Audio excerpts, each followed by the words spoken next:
Hello students, it's first video of this chapter vector algebra। देखिए physics में पहले से ही आप इस चैप्टर के बारे में पढ़ चुके हैं, तो ये आपके लिए कोई नया चैप्टर नहीं है। तो इसको मैं अच्छे से आपको रिवाइज करा देता हूँ। इसका इंट्रोडक्शन देखिए, ध्यान से देखिए इसको। तो देखिए हमारे पास एक क्वेश्चन है। क्या क्वेश्चन है हमारे पास?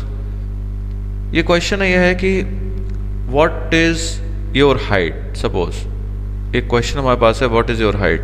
तो देखिए सिंपल है, अगर आप इसका आंसर देंगे तो सपोज आप आंसर देंगे 163 सेंटीमीटर और 1.6 मीटर, इस तरीके से ही तो आंसर आएगा। तो देखिए ये जो आपने देखा 163 सेंटीमीटर 1.6 मीटर, तो इस क्वांटिटी में क्या है? इस क्वांटिटी में मैग्नीट्यूड है। ये 163 1.6 ये क्या है? मैग्नीट्यूड है। और ये क्या होता है? एक रियल नंबर होता है, ठीक है। इस तरीके की क्वांटिटी हमारे पास आती है। उसके बाद एक और क्वेश्चन है हमारे पास, इसमें लिखा है how should a football player hit a ball to give a pass to another player of his team. तो देखिए एक फुटबॉल प्लेयर जो है पास दे रहा है दूसरे टीम के प्लेयर को, तो अब क्या होगा इसमें? एक कैसे पास देगा वो फोर्स अप्लाई करेगा बॉल पे। वो क्या करेगा? फोर्स अप्लाई करेगा। उसमें क्या होगा? उस बॉल को पास देने के लिए उसको जो है मस्कुलर स्ट्रेंथ की ज़रूरत पड़ेगी, ठीक है ना भाई। जब वो बॉल को हिट करेगा, मान लीजिए उसने पैर से बॉल को मारा, तो ये मस्कुलर स्ट्रेंथ की ज़रूरत पड़ेगी। तो वो उसका क्या हो गया? मैग्नीट्यूड हो गया, ठीक है। ये मैग्नीट्यूड आ गया। और उसको डायरेक्शन भी चाहिए भाई। सपोज एक प्लेयर आपका इधर है, एक इधर है और एक इधर है, ठीक है। अब आप मान लीजिए कि ये जो प्लेयर है इसके पास बॉल है और उसको इसको देनी है, तो आपको एक पर्टिकुलर डायरेक्शन चाहिए ना यहाँ बॉल भेजने के लिए, ठीक है ना। तो इसका मतलब ये हुआ कि इसमें क्या हो रहा है कि डायरेक्शन और मैग्नीट्यूड दो चीज़ों की ज़रूरत पड़ रही है। तो जरा हम अगर पहले क्वेश्चन को कंपेयर करें सेकंड क्वेश्चन से, तो देखिए फर्स्ट क्वेश्चन का जो आंसर आ रहा है उसमें सिर्फ और सिर्फ मैग्नीट्यूड की ज़रूरत पड़ रही है, और जो सेकंड क्वेश्चन जो आ रहा है उसमें क्या हो रहा है? मैग्नीट्यूड एक है और एक डायरेक्शन है, दो चीज़ों की ज़रूरत पड़ रही है, ठीक है।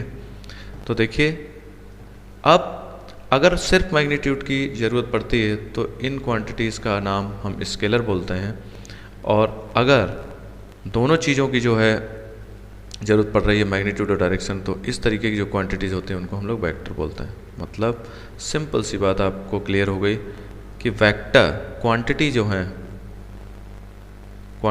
है आपकी को हम दो उसमें आप बांट सकते हैं, स्केलर और वेक्टर, ठीक है। कोई भी क्वांटिटी है आपके पास तो वो या तो स्केलर होगी या फिर वेक्टर होगी। तो अब थोड़ा सा और जान लेते हैं स्केलर क्वांटिटीज़ जो हैं। जैसे स्केलर क्वांटिटीज़ कौन कौन सी हैं? तो देखिए जैसे लेंथ है, लेंथ किसी की होगी तो क्या होगी? 1 मीटर 2 मीटर 3 मीटर 4 मीटर, किसी भी चीज़ की लेंथ है तो इसमें डायरेक्शन की कोई ज़रूरत नहीं है। तो लेंथ है, जैसे मास आ जाता है, ठीक है। इस तरीके से टाइम है सपोज, ठीक है। डिस्टेंस है, स्पीड है, एरिया है, वॉल्यूम है। तो इस तरीके से कई सारी और क्वांटिटीज़ ऐसी हैं। और वेक्टर क्वांटिटीज़ की जब आप बात करते हैं तो आप कहते हैं डिस्प्लेसमेंट, ठीक है ना। Displacement, okay, displacement clear. Displacement आपने ले लिया, वेलोसिटी ले लिया, वेलोसिटी ले लिया, डिस्प्लेसमेंट है, वेलोसिटी है, ठीक है।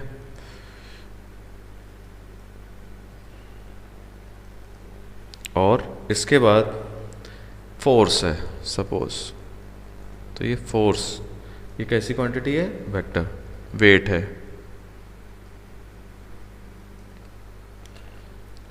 तो इस तरीके से और भी क्वांटिटीज़ हैं, ये वेक्टर में आती हैं, क्योंकि इन जो क्वांटिटीज़ आप ये जो देख रहे हैं इनमें क्या है?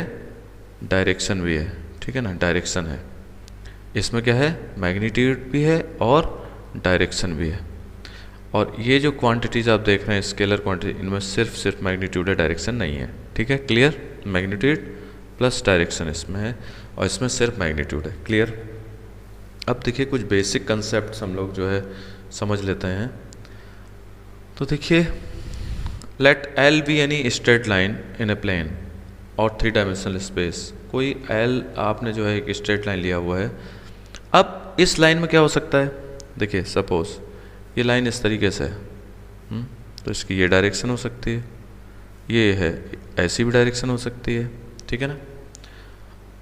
तो एरो हेड से हम जो है डायरेक्शन को बता सकते हैं, 2 डायरेक्शन है। अब इसमें वो क्या कह रहा है, a line whose one of these direction prescribed is called directed line. तो ये जो लाइन आप देख रहे हैं, जैसे ये मैंने लाइन बनाई, ये तो ये कौन सी लाइन है, डायरेक्टेड लाइन। डायरेक्टेड लाइन इनको हम क्यों बोल रहे हैं, क्योंकि इसमें एक डायरेक्शन है, इसमें एक पर्टिकुलर डायरेक्शन। देखिए इस लाइन में क्या है, इसमें एक पर्टिकुलर डायरेक्शन है, इसमें क्या है, इसमें एक पर्टिकुलर डायरेक्शन है, तो ये इसको हम लोग डायरेक्टेड लाइन बोलते हैं।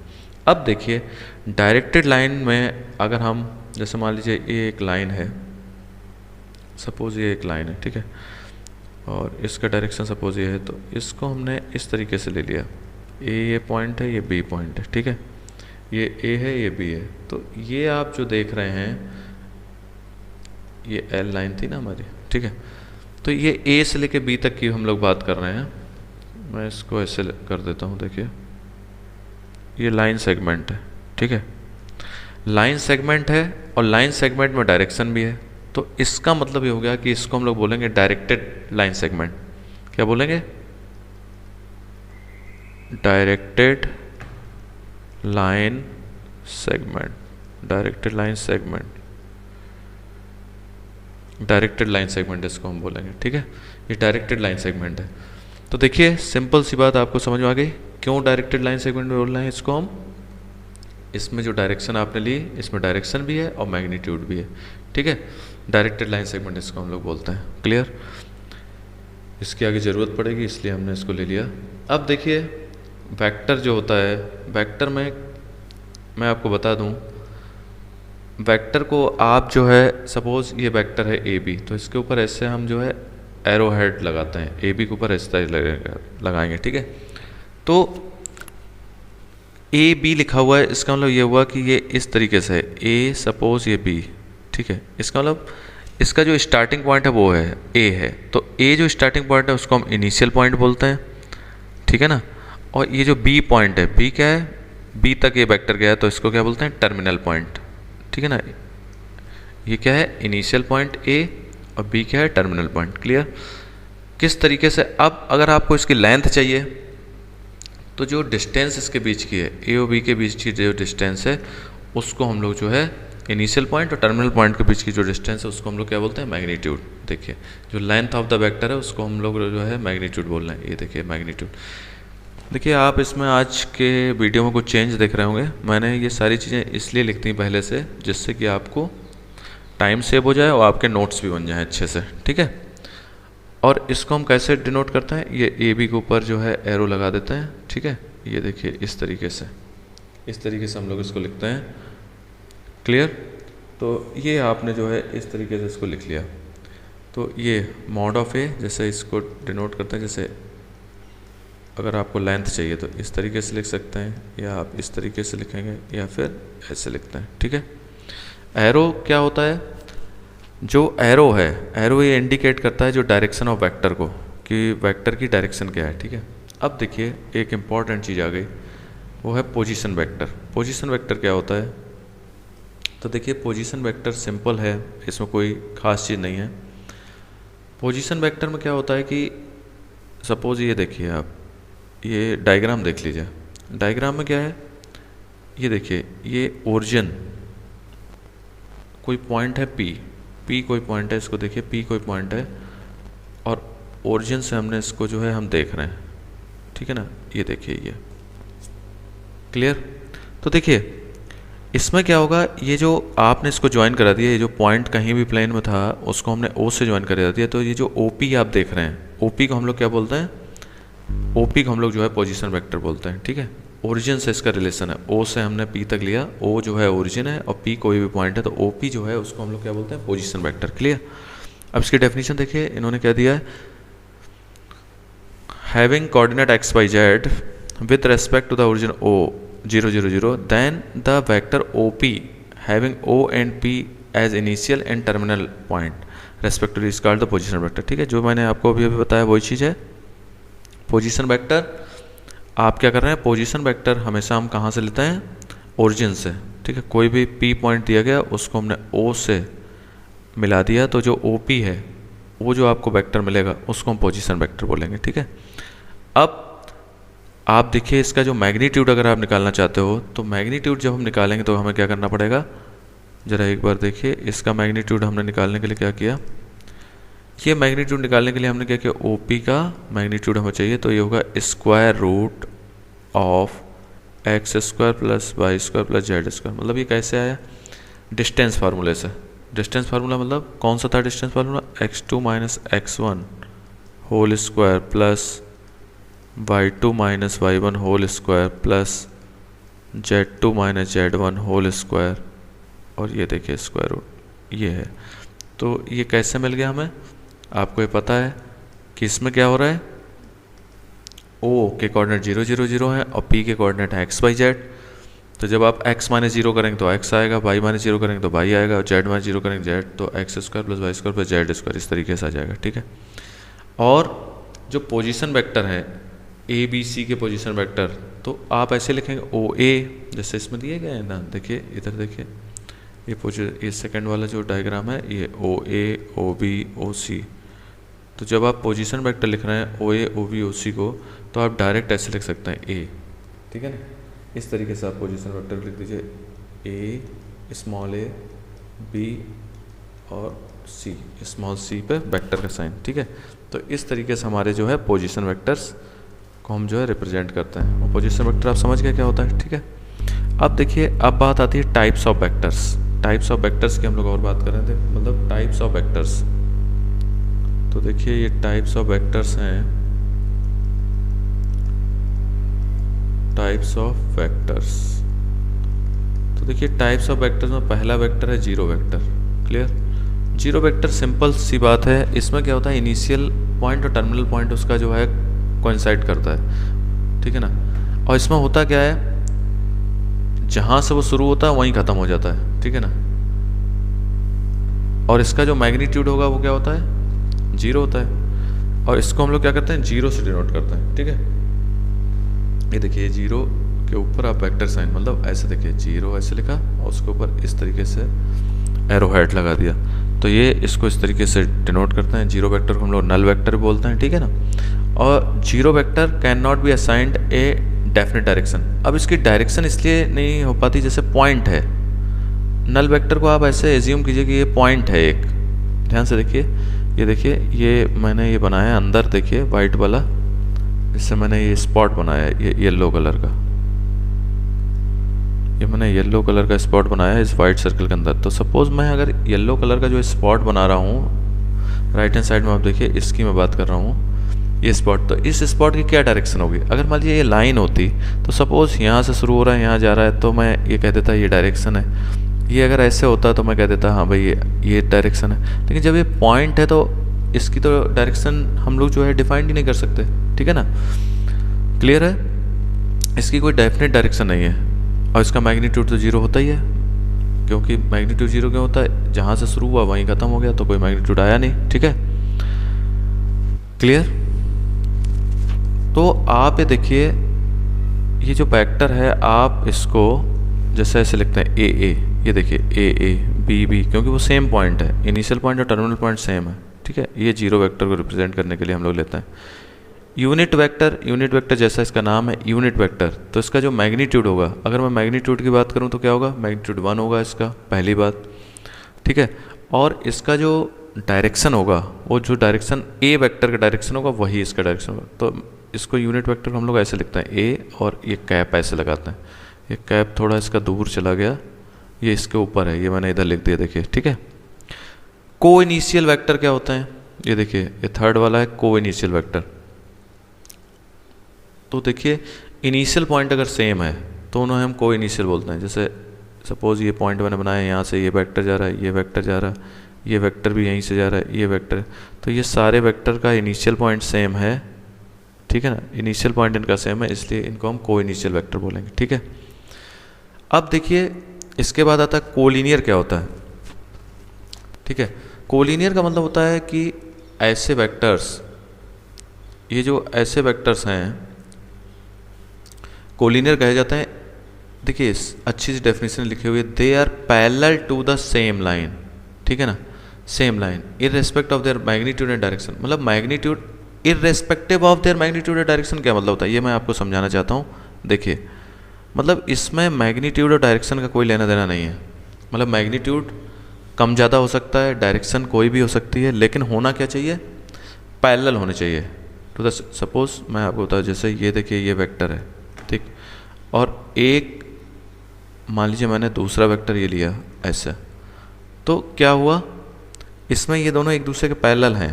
अगर ये दोनों एक दूसरे के पैरेलल हैं तो हम इन्हें बोलेंगे कोलिनियर। सपोज एक वेक्टर मैं और लेता हूँ, ऐसे लेता हूँ और इसको ऐसे लेता हूँ, ठीक है, तो ये देखिए इनको मैं क्या बोलूँगा, इनको मैं कोलिनियर वेक्टर बोलूँगा, कोलिनियर बोलूँगा, ठीक है, ठीक है। ऐसा वेक्टर है, मान लीजिए ऐसे है और ये ऐसे है, तो इनको भी मैं कोलिनियर बोलूँगा। क्लियर, समझ गए ना आप।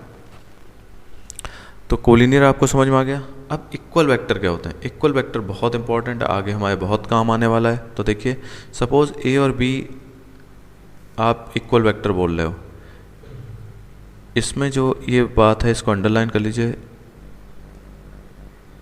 ठीक है। मैग्नीट्यूड और डायरेक्शन जो है उसका, मैग्नीट्यूड और डायरेक्शन जो है वो क्या होना चाहिए, ये देखिए सेम होना चाहिए, regardless of the position of their initial point. मतलब ये कह रहा है इनिशियल पॉइंट कोई भी हो, ये आप इसमें कंफ्यूज होने की ज़रूरत नहीं है।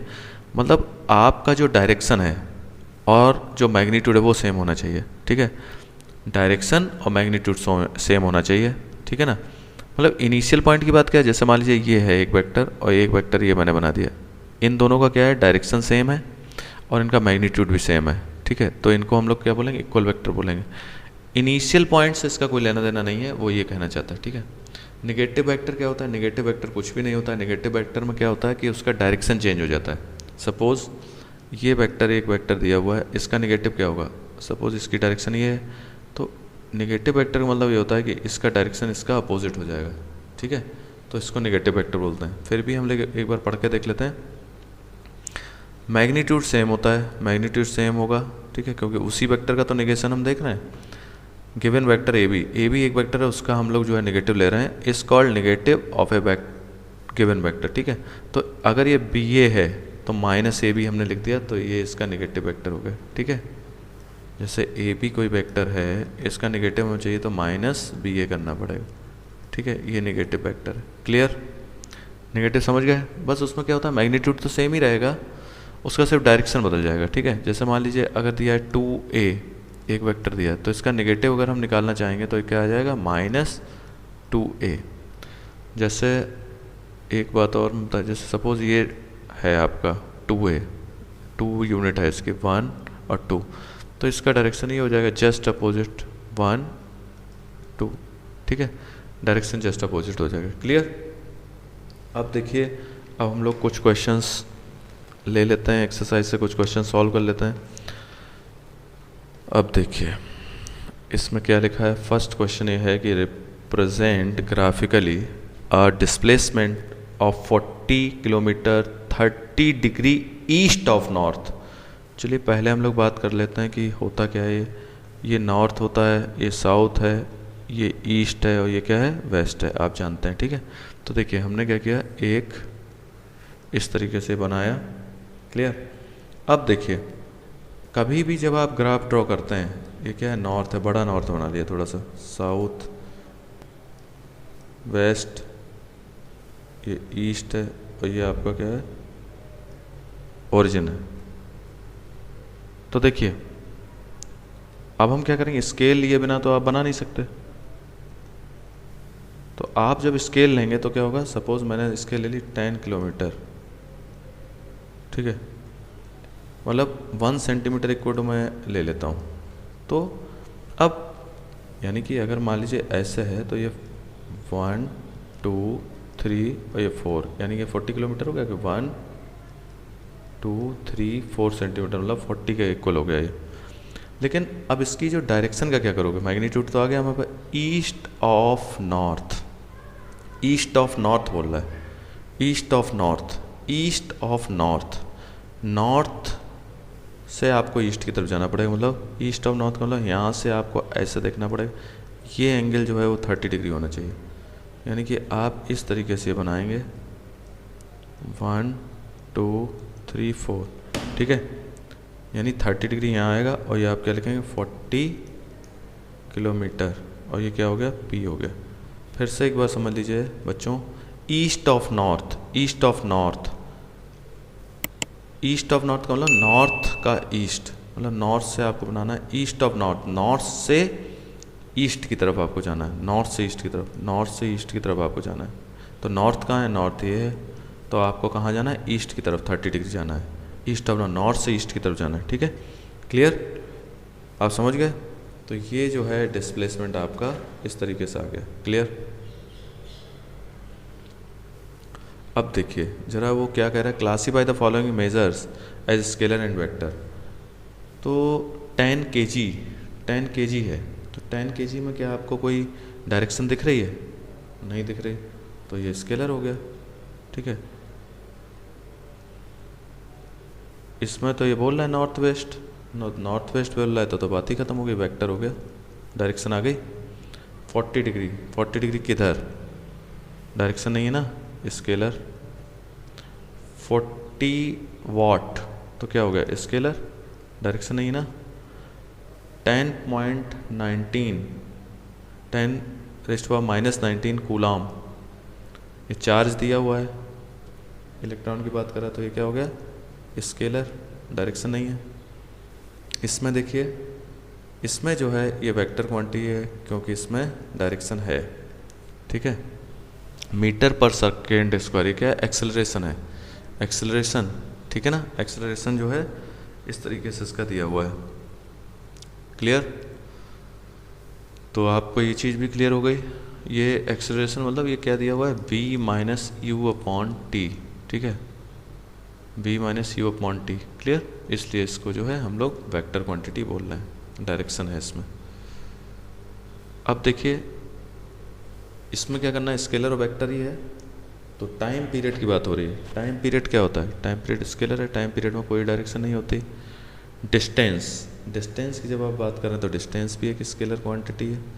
देखिए डिस्टेंस और डिस्प्लेसमेंट में फ़र्क है, ठीक है ना, डिस्टेंस और डिस्प्लेसमेंट में फ़र्क है, क्योंकि डिस्टेंस सपोज ए से किसी बंदे ने शुरू किया और ऐसे चलते चलते चलते चलते ऐसे आ गया बी पे, तो ये पूरा जब आप ऐड करेंगे ये पूरा, ये है डिस्टेंस, ठीक है।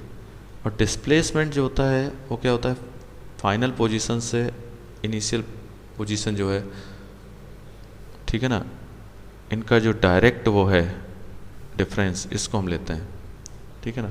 तो डिस्टेंस में इसीलिए डायरेक्शन नहीं होती, स्केलर है। और वेलोसिटी क्या है, वेलोसिटी क्या है, वेलोसिटी तो वेक्टर क्वांटिटी है, वेलोसिटी वेक्टर है,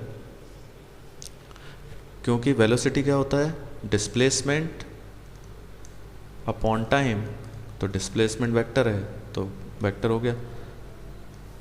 स्पीड क्या होती है, डिस्टेंस अपॉन टाइम, तो डिस्टेंस वेक्टर क्वांटिटी है, वो सॉरी डिस्टेंस जो है स्केलर क्वांटिटी, इसलिए स्पीड जो है स्केलर क्वांटिटी होती है। वर्क डन क्या होता है, वर्क डन की जो आप बात कर रहे हैं, वर्क डन जो है स्केलर क्वांटिटी है, वर्क डन, ठीक है, ओके। वर्क डन जो है कैसी है, स्केलर क्वांटिटी है। सारे आपके हो गए ये, ओके। अब देखिए इससे आपको बहुत कुछ सीखने को मिल जाएगा। फोर्थ के बाद को इनिशियल वेक्टर कौन से हैं, डायग्राम हमने देखा को इनिशियल। को इनिशियल का मतलब क्या होता है, को इनिशियल का मतलब होता है, देखिए को इनिशियल, जरा देखिए आपको को इनिशियल वेक्टर जहाँ जिनका स्टार्टिंग पॉइंट सेम हो, को इनिशियल वेक्टर हम उनको बोलते हैं, ठीक है। तो आपको इसमें कोई को इनिशियल वेक्टर मिल रहा है, तो देखिए हम लोग देखते हैं को इनिशियल वेक्टर की अगर हम बात करें तो मुझे ये दोनों वेक्टर को इनिशियल मिल रहे हैं, को इनिशियल ए और डी, ए और डी वेक्टर जो है को इनिशियल है, ठीक है, इनिशियल पॉइंट सेम है। इक्वल वेक्टर की बात कर लीजिए, इक्वल वेक्टर में क्या होता है, मैग्नीट्यूड और डायरेक्शन सेम होती है। ये स्क्वायर है तो मैग्नीट्यूड तो इन सबका सेम है, ए बी सी डी सबका। अब डायरेक्शन किसकी सेम है ये देखना पड़ेगा। तो आपको सिंपल सा मिल जाएगा कि आपको जो है बी और डी मिल गए। देखिए बी और डी, इसका डायरेक्शन इधर है, इसका डायरेक्शन इधर है। ए और सी का डायरेक्शन अपोजिट है। देखिए ए जो है इधर जा रहा है और सी इधर जा रहा है, इसलिए इक्वल वेक्टर नहीं है। लेकिन बी और डी क्या है, इक्वल वेक्टर है। B and D, B and D are equal vector. Okay, ये भी हो गया। अब आ जाइए थर्ड वाले में। इसमें क्या करना है, collinear but not equal. Collinear होने चाहिए, कोलिनियर होने चाहिए, इक्वल नहीं होने चाहिए, लेकिन कोलिनियर बट नॉट इक्वल। तो देखिए कोलिनियर की बात जब हो रही है, कोलिनियर में क्या होता है, एक मिनट, कोलिनियर में क्या होता है कि डायरेक्शन, मतलब वो क्या होने चाहिए, कोलिनियर वेक्टर की जब हम बात कर रहे थे, कोई बात नहीं अभी दूर नहीं गया, मैं आपको ये दिखाई देता हूँ कोलिनियर वेक्टर। देखिए कोलिनियर वेक्टर में irrespect of their magnitude and direction, ठीक है, लेकिन कोलिनियर में क्या होना चाहिए, वो पैरेलल होने चाहिए। एक मिनट, दे आर पैरेलल होने चाहिए। तो जरा देखें क्या ये पैरेलल इसमें से कौन से हैं। तो जब आप इसकी बात कर रहे हैं तो आपको ये पैरेलल मिल जाएंगे। देखिए इसमें ये मिल जाएगा ए और सी, आपको पैरेलल मिल जाएंगे, ए और सी पैरेलल है, ठीक है ना। Vectors A and C are collinear.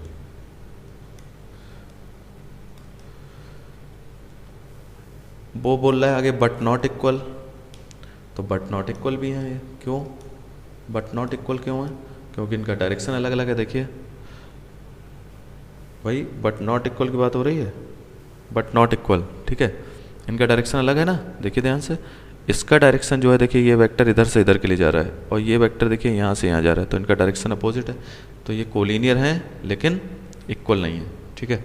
अगर इनका डायरेक्शन सेम होता तो ये इक्वल वेक्टर हो जाते। क्लियर, इक्वल बी और डी इसीलिए हुए इक्वल, ठीक है। अब देखिए ये और देख लेते हैं फिफ्थ वाला। इसमें क्या है, A and minus A are collinear. A और माइनस ए क्या कोलिनियर हो सकते हैं, बिल्कुल सही बात है। कोलिनियर में सिर्फ वो जो है पैरेलल होने चाहिए। तो अगर मान लीजिए ए ऐसा है तो माइनस ए ऐसा होगा, बस। तो ये दोनों कैसे हैं, पैरेलल हैं, सही है। Two collinear vectors are always equal in magnitude. Two collinear vectors are equal in, always equal in magnitude. No, ये नहीं हो सकता। क्यों नहीं हो सकता, क्योंकि कोलिनियर का डायरेक्शन से और मैग्नीट्यूड से कोई लेना देना नहीं है, ठीक है ना। ये मैंने अभी अभी आपको दिखाया था ना डेफिनेशन। अब देखिए थर्ड, देखिए two vectors having same magnitude are collinear. अगर उनका मैग्नीट्यूड सेम है तो क्या वो जो है कोलिनियर वेक्टर होंगे, नहीं, ये भी नहीं हो सकता, क्योंकि मैग्नीट्यूड सेम है तो जरूरी थोड़ी ना है कोलिनियर हो, ठीक है ना। क्लियर। अब देखिए two collinear vectors having the same magnitude are equal. अगर उनका मैग्नीट्यूड सेम है, कोलिनियर है और मैग्नीट्यूड सेम है, फिर भी ये सही नहीं हो सकता, ये भी फॉल्स है। Two collinear vectors having the same magnitude, magnitude same है, मैग्नीट्यूड सेम है तो डायरेक्शन तो अलग हो सकती है ना भाई। जैसे मान लो ये है, अच्छा चलो वो भी छोड़ो, ये परफेक्ट एग्जांपल तो यही है। ये देखिए ये कैसे हैं, कोलिनियर वेक्टर्स हैं लेकिन इनका डायरेक्शन अलग अलग है, तो इसलिए इक्वल वेक्टर नहीं हो सकते, समझ रहे हैं ना। तो इसलिए इसका मतलब ये स्टेटमेंट फॉल्स। तो ठीक है बच्चों, आज के लिए काफ़ी है। ओके, ऐसे आप लोग मेहनत करते रहिए बेटा। हाँ, ओके, थैंक यू।